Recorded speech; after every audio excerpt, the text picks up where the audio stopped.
Bienvenidos al episodio 5 del podcast Preceptos Digitales, donde vamos a hablar acerca de cómo funciona Internet y los servidores.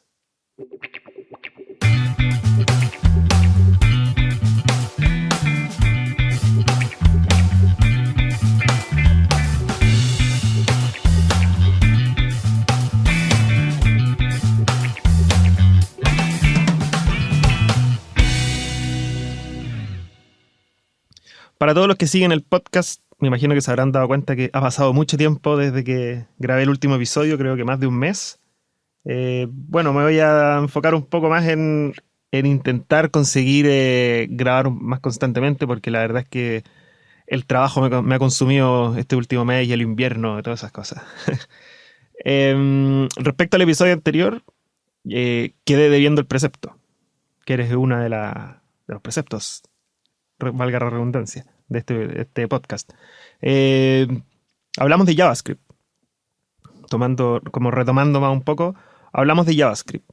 Y finalmente, a la conclusión que se puede haber llegado es que no hay que hacer sitios 100% dependientes de JavaScript. Porque ya se dieron cuenta de que es un lenguaje de programación, si bien muy flexible, muy bueno, muy dinámico, también es muy hackeable y las personas pueden voluntariamente limitarlo o omitirlo en su navegador. Entonces, es ahí el problema. Si a alguien se le ocurre, que la verdad es que yo no conozco a nadie que lo haga, si a alguien se le ocurre cortar los JavaScript, detener los JavaScript en su navegador, que hay veces que las empresas lo hacen por un tema de seguridad, ahí sí podría afectar y finalmente el sitio podría ni siquiera verse. Entonces hay que tener ojo con eso. No hacer sitios 100% dependientes de JavaScript. El episodio de hoy se trata de cómo funciona Internet y los servidores. Que la verdad es que pareciera ser que no es un tema... Bueno, yo siempre digo lo mismo. Pareciera ser que no es un tema muy importante. Lo que pasa es que uno está acostumbrado a usar Internet. Y uno no se cuestiona mucho qué hay por detrás de Internet.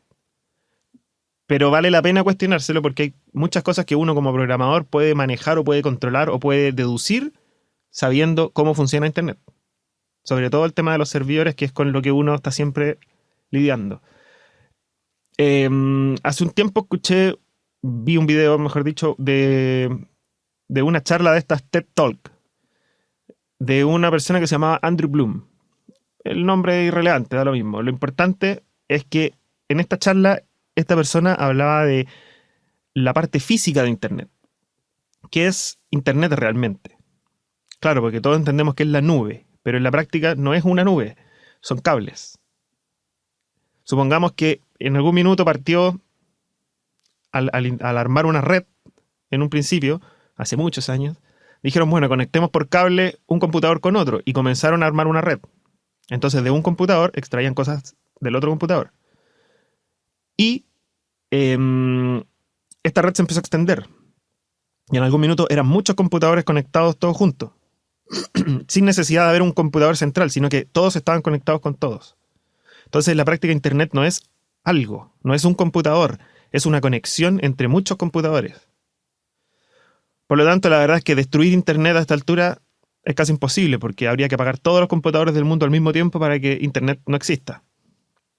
Entonces, bueno, comenzó esto en alguna ciudad, en algún país, no tengo claro eso, pero lo importante es que en algún minuto decidieron extender todo esto a otro continente. Y lo que hicieron fue tomar un barquito, bien grandecito la verdad, y comenzar a tirar cables. Iban tirando los cables, avanzando por el océano, tirando cables. Y bueno, este tipo explica que, no sé, cada 15 kilómetros tienen unas cajas o unas máquinas que hacen de amplificador. Entonces lo que hacen es que van recibiendo la señal, la amplifican y la vuelven a lanzar a los 15 kilómetros siguientes. Y va avanzando hasta que llega un momento en que llega al otro continente y llega a la costa, obviamente, a una playa. Tal vez no pública, pero llega a una playa. Donde ahí hay una cámara, como todas las cámaras del TV cable o del teléfono o de la electricidad que hay en las calles, estos circulitos que hay en el suelo, y uno lo levanta y adentro hay una caja vacía donde llegan los cables y se hacen las conexiones. Bueno, eso funciona exactamente igual. Y comenzaban a tirarse los cables de un continente al otro. Y luego de ese continente volvían los cables y se empezó a armar una red. Y toda esa red subterránea que en la práctica los usuarios comunes no sabemos que existe, o sea, de hecho yo supe por este video, es lo que hace Internet. Internet finalmente son cables. La nube no es nube. Pero bueno, eso es como una introducción. Los invito y yo les voy a dejar el link en la descripción de este podcast, en preceptosdigitales.com. Y les voy a dejar el link para que vean el video, es bastante interesante. Por lo menos sirve para cultura general. Bueno, ¿qué sucede entonces cuando yo me conecto a Internet? Yo prendo mi computador y finalmente yo recibo una cosa que se llama IP. Al conectarme, cualquier persona, bueno, en verdad, equipo, porque las personas no se conectan, cualquier equipo que se conecte a Internet, siempre se le va a dar una IP. Entonces vamos a partir por eso. La IP es algo así como mi identificador, mi ID, mi carnet de identidad, mi cédula, mi número de identidad. Yo no puedo entrar a Internet si no me dan un número de identidad, sea cual sea. Y estos números siempre se componen de cuatro grupos de 3 números. Por ejemplo, 200, punto, el punto del separador. 200, punto, 30, punto, 150, punto, 200, no sé. Son 4 grupitos de máximo 3 cifras cada uno. Y esa es la IP. A todas las personas que se conectan a Internet se les da una IP. IP significa Internet Protocol, es decir, es un protocolo, finalmente es como un protocolo, es una forma en que estamos todos de acuerdo en que cada uno que ingrese tiene una identificación y se hace responsable, por decirlo así, de lo que hace. Por lo tanto, en Internet existen dos tipos de entes, de personas, de elementos, algo así, que interactúan. Unos son los usuarios, es decir, los que piden información, y otros son los servidores, que son los que dan información. Yo como usuario puedo, en mi casa, tener un servidor, o sea, ser un servidor también. Yo puedo dar información o entregar información. Puedo subir cosas a Internet y puedo bajar cosas de Internet. En la práctica, un servidor, cuando yo le pido un sitio web a un servidor, el servidor es un usuario, por decirlo así, un computador que me está mandando información a mí. Es así de simple. Esa es la esencia. Claramente tiene muchas más cosas, pero que es lo que vamos a ir hablando ahora más adelante. Así funciona. Por lo tanto, existen los que piden y los que dan. Y para los dos casos, sean servidores, sean equipos, sean celulares, sean, no sé, cualquier cosa, en los dos casos, cada uno tiene una IP. En el fondo, cada uno existe en Internet. Sin IP, nadie existe. Ahora, la pregunta aquí es, ¿quién me entrega esa IP? Porque claro, yo prendo el computador y aparezco en Internet con una IP. No es tan así. Yo, para poder tener Internet, tengo que pagarle a una compañía, a una empresa, sea cual sea. Esta empresa se llama ISP, es decir, Internet Server Provider, o sea, el que provee Internet. Y esta empresa es el intermediario entre Internet, por decirlo así, entre comillas, entre la nube y yo. Que la nube en verdad como que no existe, pero hay protocolos. Entonces, los que organizaron esta cosa del Internet dijeron, bueno, ¿qué empresas van a ser las que ofrecen Internet? Ustedes ya tienen que seguir estos protocolos. Para poder conectarse a Internet van a tener que entregarle a ustedes una IP dentro de estos rangos a tal persona. Cada país tiene la IP, la gracia de estos 4 números, de estas 4 cifras, es que la primera siempre dice de qué país estamos hablando. Hay obviamente países que tienen más de una. Pero por ejemplo en Chile es 200, punto, algo. Generalmente. Hay algunas IPs que son reservadas, por ejemplo. Siempre que yo hablo de la IP 127.0.0.1, estoy hablando de mi computador. Cualquier computador, cualquier equipo, cualquier elemento que tenga conexión a Internet viene preconfigurado para entender que esa IP es el mismo. Hay otras IP que son internas, que es donde entran los routers. Por ejemplo, yo en mi casa puedo tener 5 computadores. En un principio yo tenía un computador conectado por teléfono o por un cable. Y ese computador se conectaba y se le daba el IP. Pero ¿qué pasaba si yo necesitaba otro computador? Tenía que conectarme por una segunda línea, ¿cierto? Bueno, en algún minuto dijeron, ok, vamos a tener un router, que es una cajita que lo que hace es conectarse ella a Internet. Y esa cajita va a pedir una IP de Internet. Entonces mi empresa proveedora va a hacer la conexión entre esa cajita e Internet. Va a decir, ok, ustedes dos están conectados, le va a entregar un identificador, una IP, a mi cajita y le va a avisar a Internet que esa es la IP con que yo voy a navegar. Entonces, esta IP, perdón, esta cajita, lo que hace es que dentro de mi casa, una vez ya conectada a internet, dentro de mi casa, a cada uno de los computadores que se quieran conectar a esta cajita, les entrega una IP diferente. Y esa IP generalmente parte con 192.168. Algo.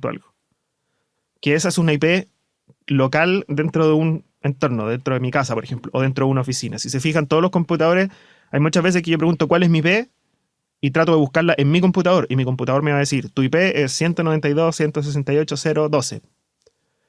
Y tu IP de internet, es decir, la que te entrega el router, o la que se le entrega al router, es otra, 200 punto algo.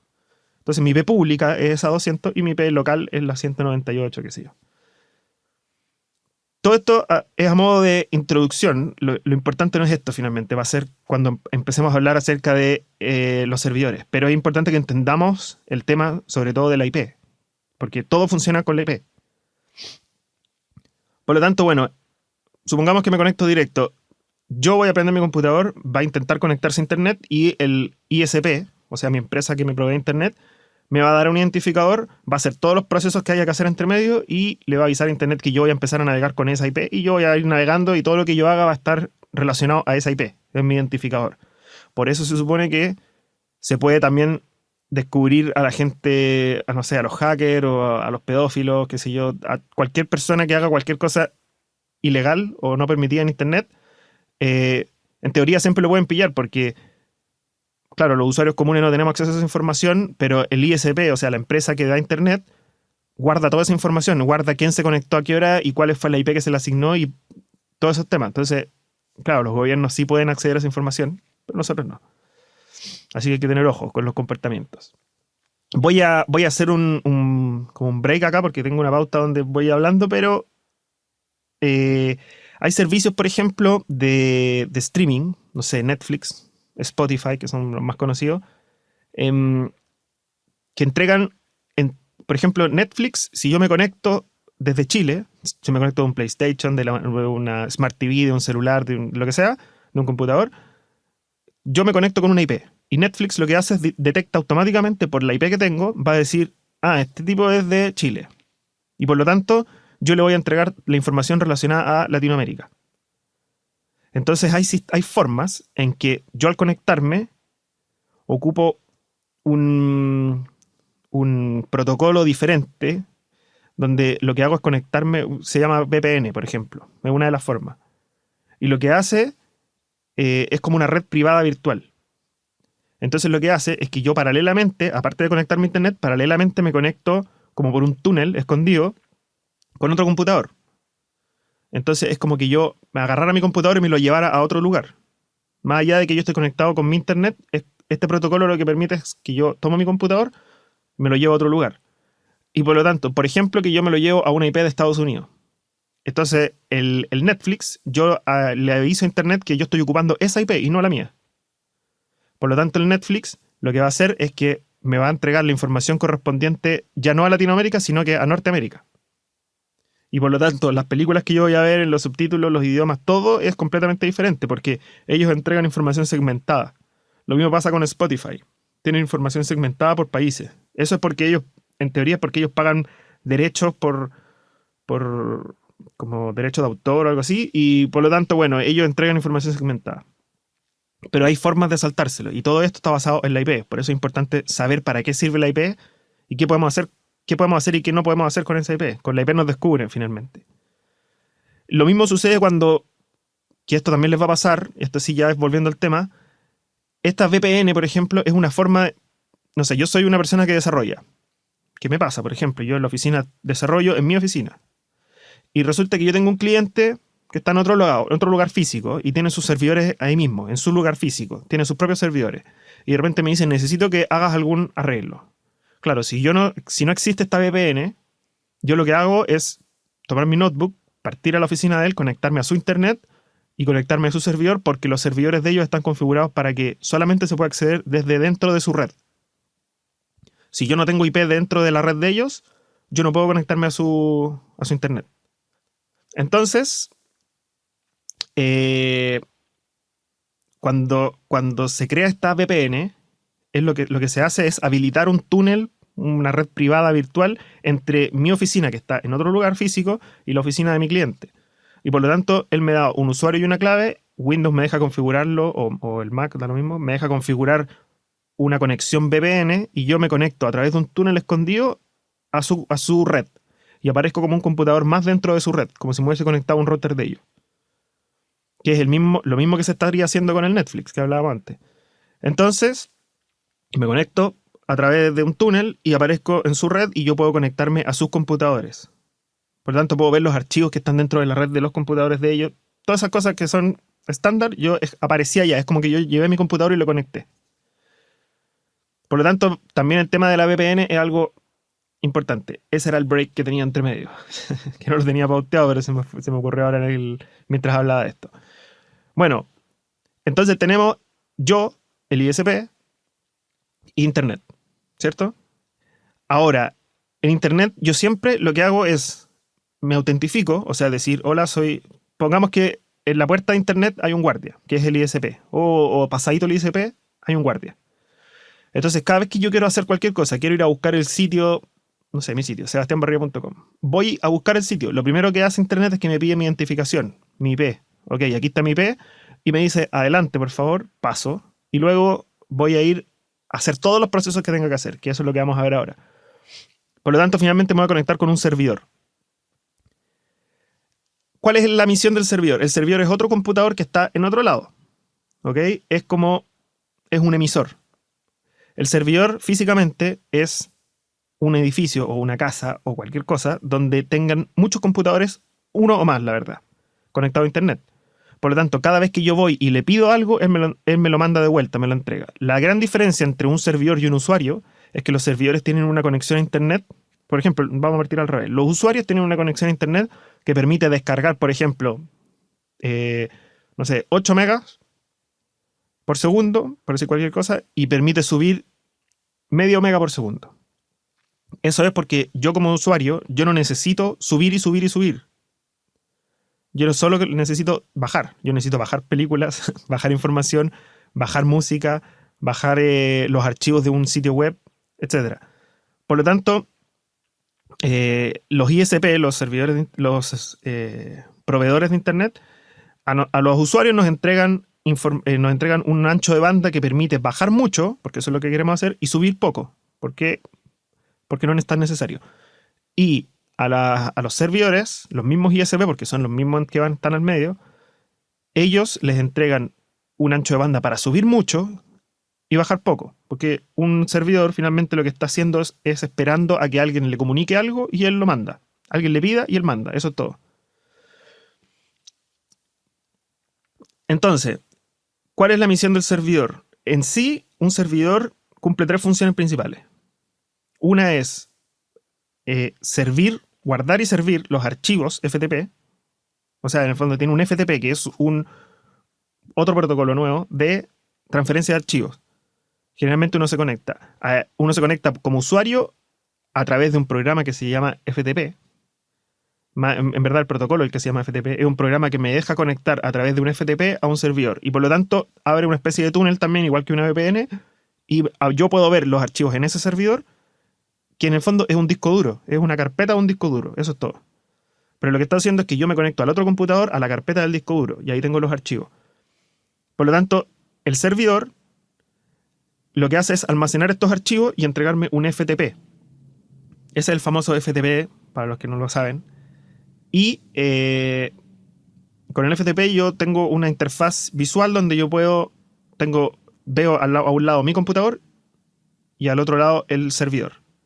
Y yo tomo los archivos de mi computador y los subo al servidor. Y viceversa, los puedo bajar también. Entonces con eso yo administro mi servidor. Pero aparte de almacenar los archivos, lo que hace el servidor también es que me almacena las bases de datos. Y las bases de datos generalmente son MySQL. El servidor MySQL. Claro, hay muchos otros tipos de servidores, qué sé yo, pero lo normal, los servidores compartidos, qué sé yo, los estándar, son los MySQL, la base de datos. Y además, y MySQL tiene una interfaz también gráfica que se llama phpMyAdmin. Por lo tanto, yo tengo un servidor que me permite guardar ahí archivos y que generalmente sirve archivos HTML y además archivos PHP, porque el servidor tiene que tener alguna capacidad como tener un intérprete de PHP que me lee los archivos PHP y los manda de vuelta. Y además de eso, tiene un espacio para guardar en la base de datos, que generalmente es una base de datos MySQL, como ya lo había dicho, y por lo tanto, bueno, tiene un motor, tiene una cantidad de espacio definido, y tiene esta interfaz gráfica que se llama phpMyAdmin, a la cual yo me conecto con un usuario clave y entro y hago las cosas. Una tercera función del servidor es manejar los emails.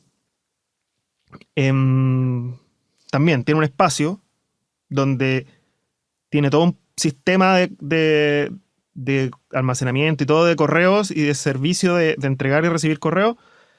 Y bueno, yo también me conecto con un usuario y una clave, y generalmente también tiene una interfaz gráfica que se llama Webmail, que es la que me conecta directo con este servidor y me permite ver a través de una interfaz de internet como una página web, me permite ver mis correos y responderlos y hacer todo eso. Además, los servidores tienen una cuarta funcionalidad, que sería la de manejar el dominio. Manejar en el fondo, permitirme configurar qué va a pasar con este servidor y qué va a pasar con los archivos y qué va a pasar cuando alguien le pida los archivos, un montón de otras cosas. Esa sería la cuarta funcionalidad, la configuración, que es lo que vamos a vincular con el tema siguiente que viene ahora, el dominio. ¿Qué son los dominios? Bueno, el dominio es el .com, .cl, lo que sea. Yo, para poder tener un sitio web, lo primero que necesito dos cosas. Una es tener un dominio y la otra es tener un servidor. El dominio se compra con una empresa que es la que administra los dominios. Muchas veces las mismas empresas que ofrecen servicios de web hosting y todo esto, en fondo las empresas que ofrecen servidores también ofrecen compra de dominio. Pero en general, los dominios se compran en una parte y el servidor se compra en otra. Y son dos elementos diferentes. Y ahora vamos a ver por qué.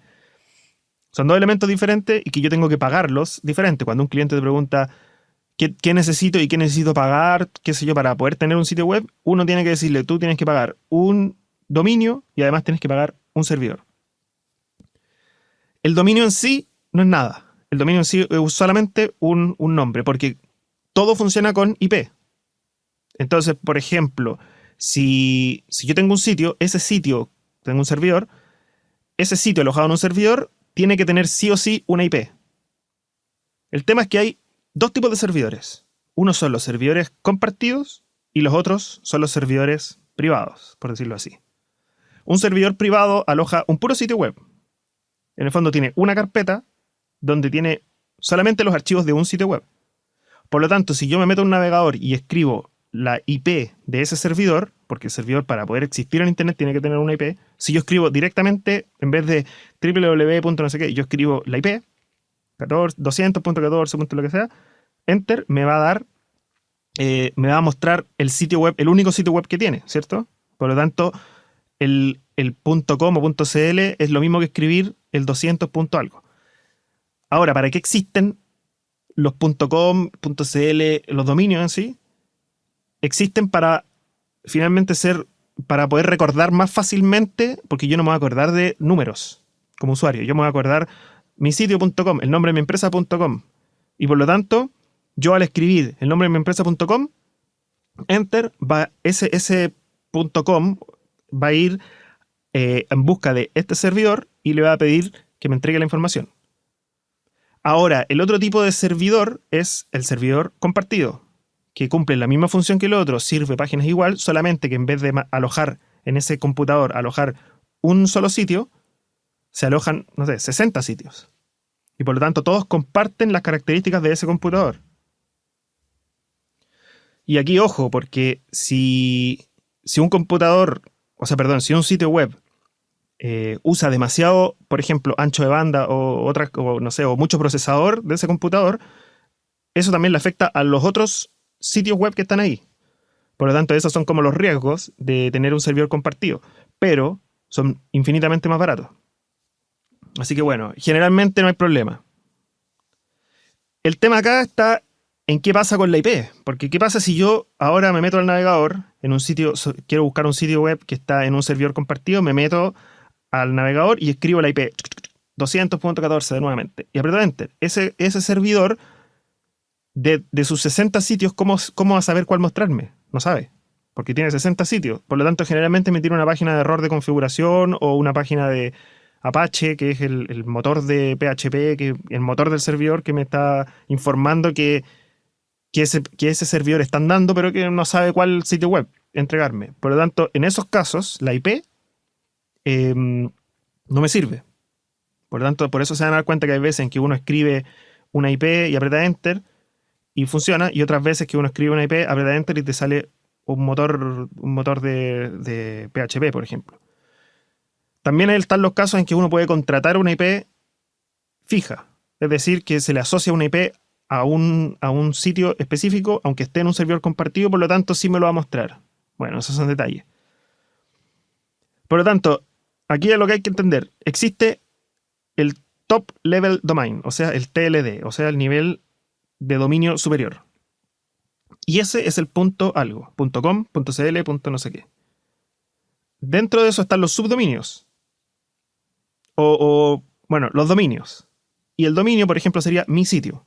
Por eso el dominio siempre se compone del dominio más el top level domain. O sea, mi sitio, que sería el dominio, .com. En el fondo, dentro de los .com está mi sitio. ¿Ok? Y bueno, y después de eso vienen los subdominios. Por lo tanto, dentro de misitio.com, cada punto en el fondo es una separación. Dentro de misitio.com existe, no sé, www.misitio.com. Por lo tanto, yo estoy dentro de www, que está dentro de mi sitio, que está dentro de .com. Por eso yo dije recién que mi sitio como palabra, mi sitio, era un subdominio, porque en el fondo es un subdominio del top level domain, o sea, del dominio principal. Técnicamente debería ser así. El .com es un dominio, misitio.com es un subdominio de .com y www.misitio.com es un subdominio. www en este caso es un subdominio nuevamente de misitio.com. Bueno, eso es la estructura. Y de ahí para atrás pueden haber infinitos, no sé cuántos, subdominios. Puede haber, no sé, subdominio 1, subdominio 2, subdominio 3, subdominio 4, misitio.com, por ejemplo. Podría haber un montón de subdominios. Y para efectos prácticos, o sea, en el fondo para el servidor y todo, cada subdominio podría ser un sitio diferente. Cada subdominio incluso podría tener una IP diferente. Pero bueno, eso ya es indagar muy fino. Lo importante aquí es entender que existen los dominios, el .com. Ahora la pregunta es, yo solamente lo que hago en estas empresas para registrar dominios, solamente yo compro misitio.com, yo no compro nada más. Y por lo tanto, yo lo que hago es vincular misitio.com a mi servidor. Y yo lo que hago es conectarlos con una cosa que se llama los DNS. Por lo tanto, en la empresa, vamos a poner el caso de nick.cl. Yo lo que hago es donde se compran los dominios chilenos. Yo lo que hago es meterme a nick, compro un dominio chileno, no sé, misitio.cl, y yo al momento de comprarlo, yo lo que puedo, una de las pocas cosas que puedo definir en cuanto a funcionalidad son los DNS. Los DNS significa Domain Name Server. Por lo tanto, lo que hace es, me pregunta, ¿quién va a ser el servidor de este dominio? El servidor de nombre de este dominio. Por lo tanto, supongamos que yo tengo contratado un servidor donde tengo alojado mis archivos, mi base de datos, mis emails. Y tengo una IP. Y aparte de eso tengo un dominio que lo compré. Y tengo que conectarlos. Bueno, mi servidor me va a dar unas direcciones IP o unos subdominios que generalmente, no sé, es ns1.mihosting.com, ns2.mihosting.com. Me da 2 o 3 generalmente. Y yo lo que hago es cuando compro en nick.cl, lo escribo ns1. Me pregunta cuáles son los servidores de dominio. Estos son. Y quedan conectados finalmente. Con eso, a partir de eso, desde mi servidor, yo puedo empezar a crear subdominios. Puedo empezar a manejar este dominio que tengo. Puedo empezar a crear Lo primero que hago es decir, misitio.com, asígnalo, asócialo a la carpeta que se llama en el FTP misitio.com. Listo. Y por lo tanto, cada vez que yo subo un archivo ahí, se va a ver en misitio.com. Después yo puedo crear subdominios y puedo decir que el subdominio X apunte a la carpeta, qué sé yo, Y, a otra carpeta. Y así, yo puedo empezar a crear subdominios, pero todo relacionado a mi servidor, de misitio.com hacia atrás. Crear todos los subdominios que yo quiera. Y también puedo crear carpetas que van hacia adelante, por decirlo así, en la URL. misitio.com/blog. No sé, yo tengo una carpeta que se llama blog y ahí la alojo mi sitio. Ahora la pregunta está, y que esta es la parte clave. ¿Qué pasa cuando yo quiero buscar un sitio web? Y aquí es donde este es el fuerte de todo este episodio. Vamos a hacer un ejemplo práctico. Yo como usuario voy a buscar sebastianbarrilla.com y aprieto Enter. Lo primero que hago yo, que hace mi computador en verdad, es que va a mi ISP, o sea, a mi servidor, a mi proveedor de internet. Le pregunta, ¿tú tienes una lista? Lo que hace el proveedor de internet es que él tiene una lista de todos los dominios y cuáles son los DNS de esos dominios. Ojo que no es la IP de donde está alojado el dominio, sino que es el DNS, es el que es el servidor que tiene la información de las IP que están asociadas a los dominios. Ese es el DNS, el servidor de nombres de dominio. Por lo tanto, sebastianbarrilla.com, le pregunto a mi ISP, oye, ¿dónde está sebastianbarrilla.com? Y me entrega un papelito que me va a decir, anda a ns1.mihosting.com y a ellos pregúntale. Ok, voy con este papelito a ns1, toco el timbre y le digo, mira, estoy buscando sebastianbarrilla.com. ¿Ya? Yo ahora estoy parado en el DNS. El DNS me va a decir, ok, tú estás buscando sebastianbarrilla.com. Este sitio está en la IP, no sé, 200.14.20.20. Por lo tanto, me va a entregar un segundo papelito. Y con este segundo papelito, yo voy a ir a esa dirección IP y voy a tocar el timbre. Esa dirección IP es específicamente el computador donde está alojado mi sitio. Y generalmente está alojado junto con 40 otros sitios, 50 otros sitios, no sé, en un servidor compartido. Entonces, la persona que me abre la puerta en ese servidor me va a decir, ¿qué busca? Yo le dije, mira, vengo del DNS, me dijeron que en este servidor estaba sebastianbarrilla.com. Entonces, el servidor me va a decir, ok, tú estás buscando sebastianbarrilla.com, lo entiendo perfectamente. Que es el caso contrario que pasaba antes, cuando yo llegaba yo escribía solamente la IP en el navegador y aprieto Enter, pasaba que el servidor no sabía cuál de los 60 sitios mostrarme porque él tenía muchos sitios alojados en una misma IP. Por lo tanto, en este caso específico, yo voy ahora a la IP específica donde está mi sitio y voy a ir con este papelito, que si yo llego, toco el timbre y le pido sebastianbarrilla.com específicamente. Entonces él ya sabe que dentro de todos sus sitios yo estoy buscando ese en particular. En el fondo me autentifico ahora con el respaldo de que ando buscando un sitio en específico. Por lo tanto, el servidor lo que va a hacer es que me va a abrir la puerta de su casa, me va a decir pasa, y él va a ir, lo primero, me va a decir siéntate en el living y espera. Él va a ir a buscar la configuración, va a decir, por ejemplo, en la configuración va a decir que el sitio sebastianbarrilla.com apunta a la carpeta que está en el FTP que se llama sebastianbarrilla.com. Generalmente se llaman igual. Y por lo tanto me va a decir, ok, mira, anda a esa pieza, toca la puerta y entra. Estoy haciendo la metáfora de la casa, pero la verdad es que es lo más entendible. Y por lo tanto, esa carpeta, por decirlo así, es como la pieza dentro de la casa. ¿Ok? Entonces yo voy a ir, voy a tocar la puerta y me va a abrir otra persona y yo voy a pedir, ¿sabe que ando buscando sebastianbarrilla.com? Me va a decir, sí, acá es. Yo le voy a decir, bueno, entréguemelo. Entonces, él lo que va a hacer es ir a buscar dentro de su pieza todos los archivos que existan de sebastianbarrilla.com o que yo necesite, por ejemplo, para mostrarme la home del sitio. Muchas veces los comprimen y me lo va a entregar. Entonces, lo que va a hacer es que se lo va a mandar a mi navegador, o sea, a donde estoy sentado yo en la vida real. Este servidor va a tomar los archivos de esa carpeta y se los va a mandar a mi navegador. En el caso de que me los mande comprimido, mi navegador los va a descomprimir, los va a interpretar, o sea, si es un HTML, generalmente un HTML, si es un HTML, lo va a traducir al lenguaje visual y me lo va a mostrar en mi pantalla. Y ahí recién lo voy a ver yo. Ese es todo el proceso. Es una vuelta bastante larga. Yo le pregunto a mi ISP. Mi ISP me da el nombre de los DNS donde tengo que ir a preguntar en qué IP está el sitio. El DNS me va a decir, ok, anda a esta IP. Voy a esa IP y voy a pedir, dentro de esa IP, voy a pedir sebastianbarriga.com. Esa IP me va a dejar pasar y me va a mandar específicamente a la carpeta donde están los archivos. Y una vez ahí, voy a buscar el archivo que necesito y me lo va a mandar asociado a todos los otros archivos, me va a mandar toda la información y va a llegar a mi computador. Esa es toda la vuelta que hay que darse. Ahora, por un tema de fluidez,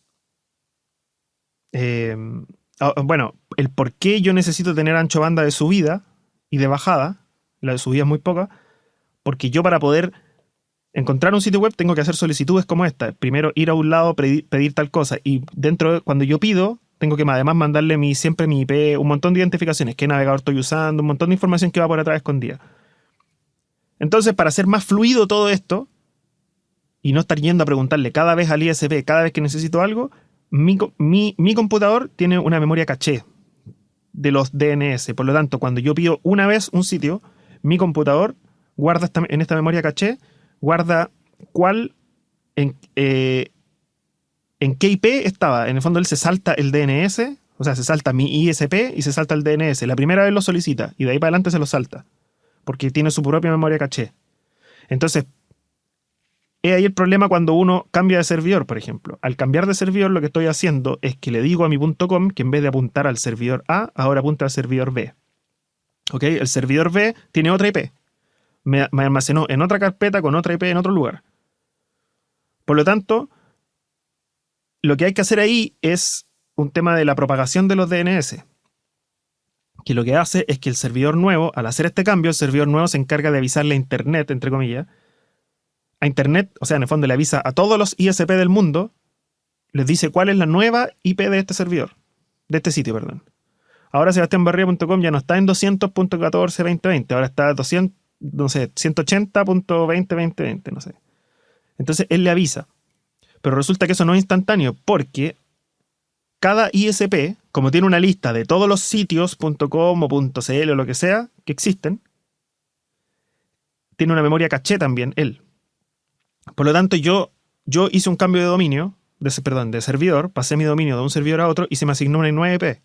Y yo con esa nueva IP se la aviso a todos los ISP, en el fondo les aviso cuáles son mis nuevos DNS. ¿Ok? Porque en el fondo mi sitio lo que hace no es avisar la IP directamente, sino que avisa la IP o la URL de mis DNS. Ahora, ¿por qué hay DNS? Porque no todos los servidores mantienen cada sitio con una IP fija. Por ejemplo, mi sitio puede tener una IP durante 6 meses y de repente cambiar. ¿Ok? No siempre pasa, pero puede pasar. Por lo tanto, siempre hay que estar consultándole primero al DNS cuál es la dirección, porque puede ser que yo me haya cambiado de IP. Puede ser que mi servidor, por algún motivo, ellos internamente, por ejemplo, me cambiaron de máquina, porque se echó a perder un equipo. Se echó a perder un computador en el servidor, me tomaron todos mis archivos y los pusieron en otro computador. Y por lo tanto, mi sitio web cambió de IP. Entonces, el DNS maneja la IP exacta, o sea, en el fondo la dirección de la casa actual donde vive mi sitio. Y por lo tanto, yo como un usuario le pregunto a mi ISP que me dé el DNS, es decir, dónde tengo que ir a preguntar la dirección de mi sitio. Por eso siempre hay un DNS de por medio. Entonces, los ISP lo que hacen es guardar las direcciones de estos DNS.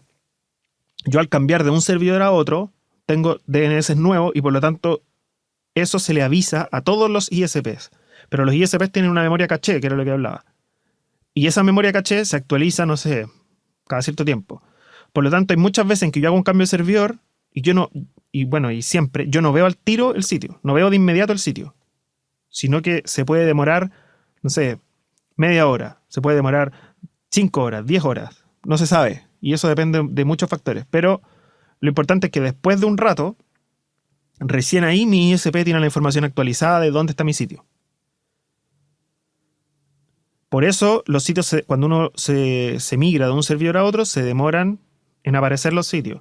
Y muchas veces, por ejemplo, si yo veo desde el celular un sitio y desde que, por ejemplo, con el celular estoy conectado a una empresa y desde mi casa estoy conectado con otra empresa. Y, por ejemplo, desde mi celular yo veo el sitio nuevo y desde mi casa veo el sitio antiguo. Es por eso, es porque el ISP de mi casa aún no actualiza su listado de dónde están los nuevos DNS para ir a preguntarle por el nuevo sitio. Y además de todo eso, hay un tema que es la memoria caché, que era lo que hablaba en un principio, de mi computador. O sea, el ISP tiene su memoria caché y mi computador tiene otra memoria caché. Por lo tanto, puede ser que se haya actualizado en mi servidor, o sea, perdón, en mi ISP, y que, por ejemplo, si yo estoy conectado con 5 computadores en mi casa, me meto desde uno y veo el sitio nuevo, y me meto desde otro y veo el sitio antiguo. Porque mi computador tiene su propia memoria caché. Yo debería vaciar esa memoria caché propia de mi computador, de los DNS, y ahí recién lo que va a hacer mi computador es que va a ir al ISP a pedirle cuáles son los DNS porque yo no los tengo. ¿Qué es lo que pasa? Un computador X se conecta, como él nunca se había metido a ese sitio, sí se le entrega la información nueva y listo. Eso es bastante interesante y es algo que hay que siempre tener en mente, sobre todo cuando uno migra sitios o sube sitios a internet, el por qué a veces se ven, a veces no se ven, porque a todos nos ha pasado en algún minuto. Y bueno, todo esto, todos los sistemas operativos tienen un archivo que se llama archivo hosts, HOSTS. Y lo que hace este archivo es que vincula ciertas IP con ciertos .com. Lo que hace es simular un DNS. Pero este archivo viene vacío, generalmente. Solamente viene con una pura línea que dice que 127.0.0.1 es igual a mí. Por lo tanto, el computador, por defecto, cada vez que yo escriba 127.0.0.1, él va a llegar de vuelta a mi computador. O sea, no se va a conectar a internet, sino que va a ir a pedir mi computador, por decirlo así.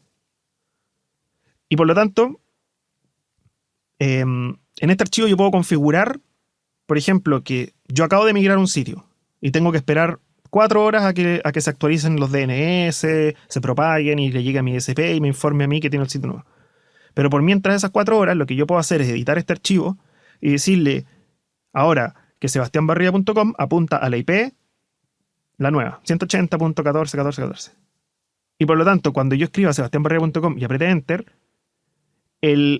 mi sistema operativo, mi computador, en vez de ir a preguntarle a mi ISP, como él sabe que yo ya tengo esa información en este archivo, él se va a saltar todos los pasos y va a ir directo a tocar la puerta al servidor que le corresponde. Va a ir directo a la IP. Por lo tanto, se va a saltar mi ISP y se va a saltar el DNS. Por lo tanto, va a ir directo al IP. Si en ese servidor ya está configurado el sitio, lo va a dejar pasar, se lo va a mostrar y todo sin ningún problema.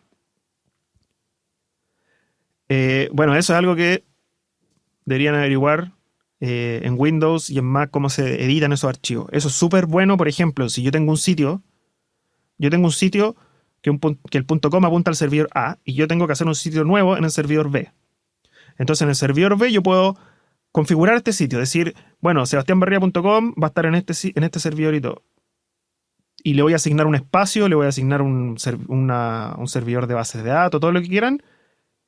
Pero en el fondo está todo configurado, pero el servidor, el .com no apunta a este servidor, por lo tanto va a seguir el .com mostrando siempre el sitio antiguo.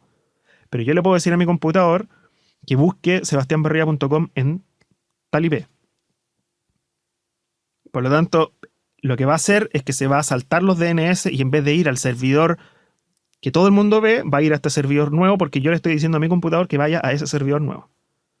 Específicamente. Y por lo tanto, solo en mi computador va a funcionar así.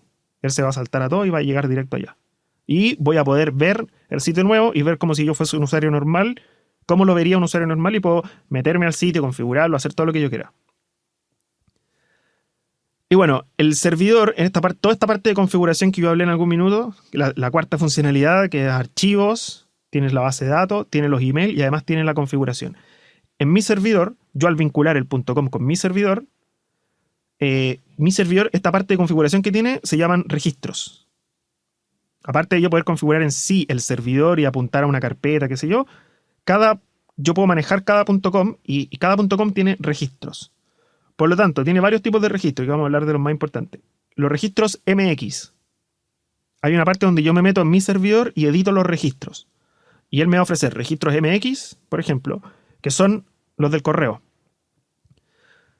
Al crear al configurar mi servidor, por defecto se me va a configurar que los registros MX apuntan a mi mismo servidor. Por lo tanto, yo creo los correos y hago todo en mi mismo servidor. Pero yo puedo decir que los registros MX apunten, en vez de a mi servidor, apunten a Google, por ejemplo. Así se configuraba, o así se configura todavía, Google Apps. Google Apps ofrece servicio de correo externo, por decirlo así. Entonces, o por ejemplo, yo puedo tener en mi oficina, en mi empresa, puedo instalar un sistema, un servidor de correos, que muchas empresas lo hacen así. Entonces, yo en Internet tengo un servidor contratado donde tengo el .com y tengo mi sitio. Pero yo ahí le digo que los registros MX, en vez de apuntar a ese mismo servidor, apunten acá en mi oficina, apunten a mi servidor. Y yo acá hago toda la configuración. Entonces, el servidor finalmente va a estar funcionando como archivos, como base de datos, pero no como servidor de email. Porque el servidor de email, cada vez que alguien pida cualquier cosa ahí, va a apuntar hacia mi sitio. Perdón, hacia mi oficina.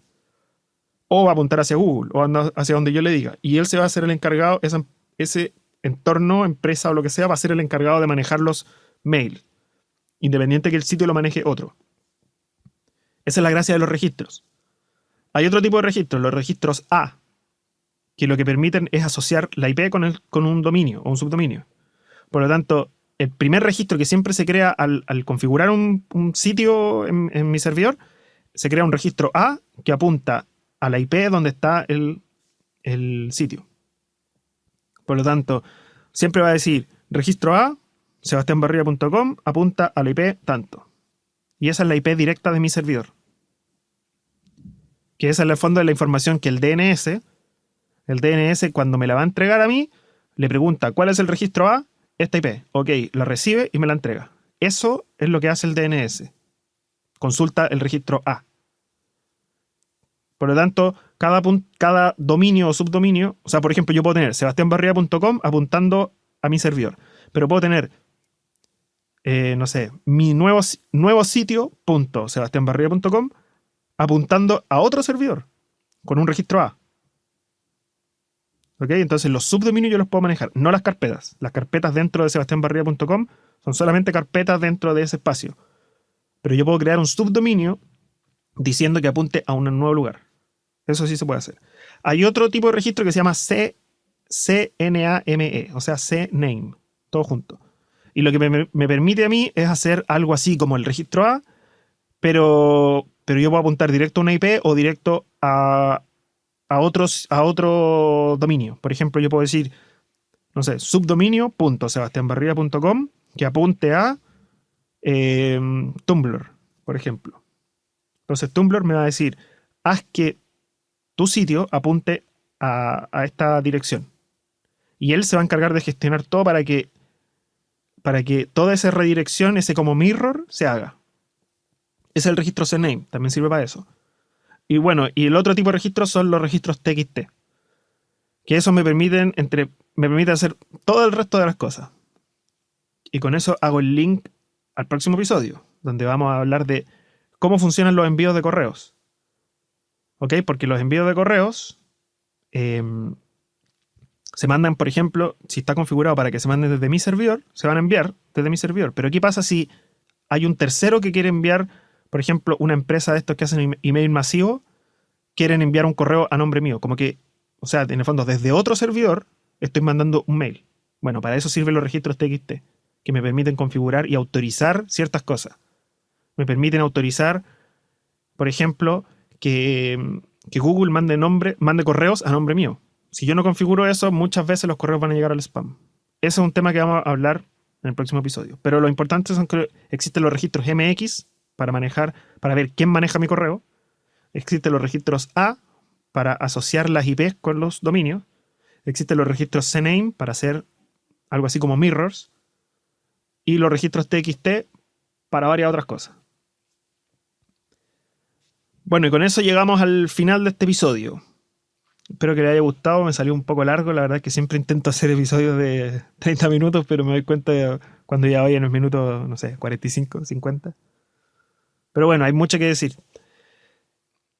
Y finalmente, como siempre, tiene que haber un precepto. La verdad es que aquí este episodio era más informativo.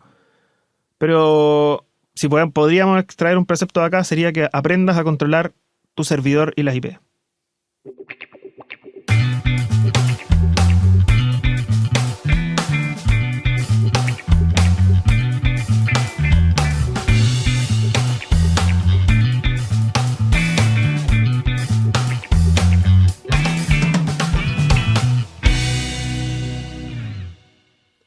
Muchas gracias a todos por escuchar el podcast, a los que están suscritos, a los que escuchan a través de iTunes, a los que se meten al sitio, a los pocos por ahora que comentan. Espero que seamos cada vez más y que me ayuden a difundir este podcast en Facebook, /preceptos digitales, en Twitter, @preceptdigitales, y en el sitio web, preceptosdigitales.com. Será hasta un próximo episodio entonces. Gracias por escuchar.